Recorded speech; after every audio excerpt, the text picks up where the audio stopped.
bon sens. Mais vous venez de faire un aveu. Vous dites les personnes qui ne respectent pas nos lois doivent être expulsées. Oui. Et donc, les clandestins doivent être expulsés, quand bien même ils travailleraient illégalement. Une personne qui arrive illégalement sur le territoire et qui se maintient illégalement sur le territoire n'a pas vocation à rester sur notre territoire.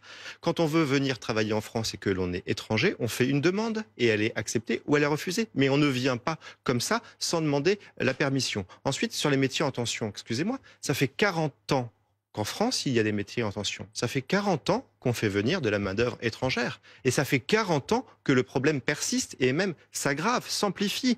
Donc, vous voyez bien que ça ne fonctionne pas. C'est une réalité que l'on voit bien. Donc, à un moment donné, il faut aussi comprendre les choses dans leur fond. Pourquoi est-ce qu'il y a des métiers en tension aujourd'hui? Pourquoi est-ce que certains secteurs ont du mal à trouver de la main-d'œuvre, alors même qu'il y a des offres d'emploi et alors même qu'il y a 5 millions de Français qui sont sans emploi aujourd'hui? C'est parce que ces métiers ne sont pas attractifs. Alors rendons-les attractifs. Une proposition que Marine Le Pen avait faite, par exemple, qui permet non seulement de régler ce problème, mais aussi de régler le problème du pouvoir d'achat en général pour les Français. Une augmentation des salaires de 10% avec une exonération des charges patronales. Voici une solution pour rendre plus attractifs les métiers. Et vous refusez systématiquement d'en débattre. Et on l'a proposé et vous avez voté contre, alors que c'est une mesure de bon sens qui, en plus, ne coûtait pas 1 euro. Je vous laisse à répondre l'État après, je français. voudrais qu'on revienne très concrètement à ce texte.